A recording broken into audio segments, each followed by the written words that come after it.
Hi, and welcome back to Spirit Mom. Today at Spirit School, we're going to discuss getting to know somebody on a deeper soul level. How do we do this? Well, you take in a meditative stance, you take a person, you take an interaction. Okay, so we're with somebody. This works exceptionally well with children as they're playing along or talking away to you. If you ever wanted to know your children more deeply and not just their behavior that they're always throwing in your face. So you sit there and you just watch them and you stare deeply into their eyes if you catch their glance. But even if you don't, you just stare at them. And then we get into that space that we get into when you're familiar with meditation, that open heart space, and watch how your perception of them expands, and you just feel that that opening feeling that you feel in meditation. And all of a sudden you've taken in their soul, like not soul stealing, you've perceived their soul. Not too long ago, we talked about a meditation of perceiving and contemplating any object. I use that birch stick back there, where you breathe in the perception and you breathe out the conception. You can almost do this here with people, and except this way you're just perceiving and expanding your own awareness with their presence.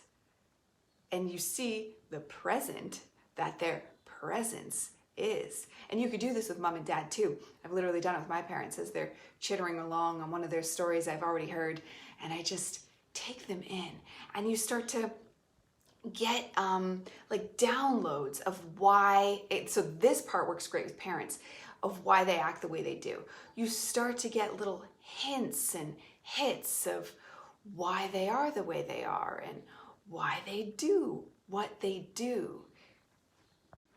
This practice, used especially with parents or any older people that you might know, older siblings if you have them, becomes very vital in getting to see them past the ego mask that might be the main thing you see from them. Once people get to a certain age and they haven't awakened, there's very few they get fewer and fewer moments of clarity, of soul opening. And because even if a person's not awake, they can have moments where the soul is exposed and you see them for who they truly are. And this exercise can help you see through it on your own side. So you don't need to wait for them to let down their guard and unlock the walls. You stare at them like a creeper. And it works best when they're telling a story, that, especially one that you've already heard, and you can just pretend like you're listening intently. And maybe you are, and open up to the story too. And not even the necessary truth of it, because I've also found that once people get older, the stories get less and less 100% accurate. But that's not necessarily their fault. So we're just staring at them. We're not even paying attention to the story. And we're opening up. And they think we're listening deeply. But we're actually taking in their soul. Again, not to keep, but the perception of them expands within us, because we are all one. We are all part of the all. So this is within our, I don't want to say rights, but it's within our abilities to do. And it helps us to just feel more love of the all, just the love that is existence.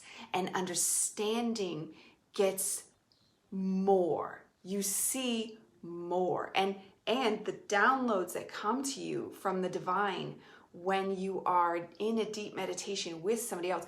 And if you have another awakened soul that wants to do this with you, I mean, that's a couple's practice right there, where you do stare deeply into each other's eyes. And it happens in a double, and that's opening. But in my experience, most people are not awake, and most people don't want to awake. And when you talk to them about awakening, they get really egoically defensive. So This is my way to slip past the barriers. And we're not changing anybody's will. This is not like trying to make them think our way. We're not sending them any thoughts. We're in a blank meditative space. And from that blank meditative space comes our downloads, comes our own consciousness expanding. And I'm saying that a lot because once you feel it, you'll see that that is the correct word, expansion. And that's what we're looking for. We're looking not to expand our physical bodies. We're looking to expand our energetic bodies because it expands our abilities, it expands our awareness, it expands our wiseness, our sense of knowing, our sense of foreseeing, our sense of clarity with people. So next time we get in an argument with that person, we know, and we don't need to get triggered ourselves because we've seen deeper into their soul. So we can forgive easier, we can understand easier, and we can help them easier. Because let's say they need advice from us.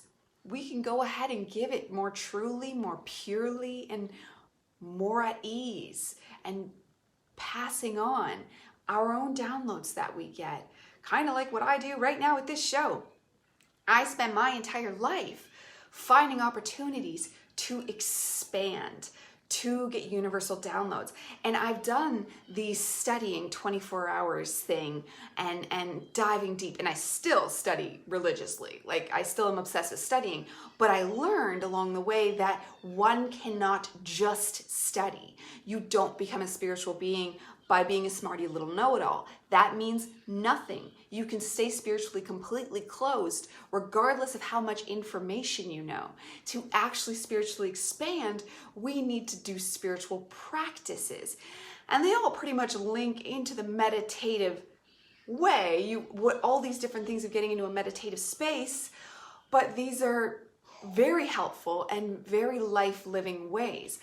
I love to discover practical ways that we can get in a meditative space in our day-to-day lives, because we're not all monks that can go into the forest and spend our days going and I don't think we're intended to be that. I think we are meant to live this human life, but as awake as possible, and helping to grow with the people around us is best, because another way is people cut off everybody they know and go to a commune and only know spiritual people. Yes, better said than done, and that doesn't sound very good either. And I've said before, I've heard that's Luciferic. That's not a good thing to do either, because we should be helping the people we know to expand and rise up themselves. However, and I've been there, nagging them into spiritually awakening doesn't work. So we have to try our own things without affecting their will, because that's black magic. So we can pray and ask, and I know technically, like, don't get me wrong, if you've heard me mention Jesus before, I know that I am a God creator being, that you are a God creator being, and I only need to talk to my higher self. But let's call Jesus training wheels. I like the lens, the filter of Jesus, because that way I can make sure I'm not being evil accidentally, because I've tripped up on that before. When I was originally studying things like Wiccan and all these different things, thinking that there was like things like spells that you could do that weren't evil. No, they're all evil, and except unless you're just praying. That's what I'm saying. The training wheels of Jesus here. Unless you're just praying for the greater good of the world, you're doing magic, and magic is evil because you're affecting people's will. We can't be affecting people's will, right? But we still want to help people expand. So when we connect soul to soul in this perceiving meditation that we do with people, and they don't have to know, we're just touching soul to soul. Our souls are reaching out and touching their soul. And that has an awakening effect for them. I've seen it myself. Even if they don't notice it, they still think that you're lovingly paying attention to them deeply. And you are, deeper than they know. And it has an awakening effect on them. It has a loving effect on them. So let's repeat, because it's very simple. You just wait for an opportunity when somebody is talking or doing something and you're in their presence. So you're watching mom do the dishes, you're watching dad tell a story. and you're watching your kids play, friends talk. It could be anybody you know. It could even be somebody you hate. And you just sit there, get into that meditative space, and watch them.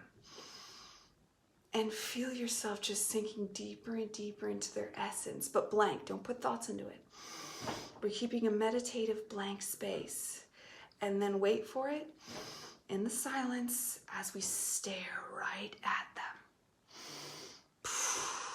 Expansion, expansion, and you feel this overwhelming love for the person and an overwhelming understanding of the person, and the downloads come and you're done.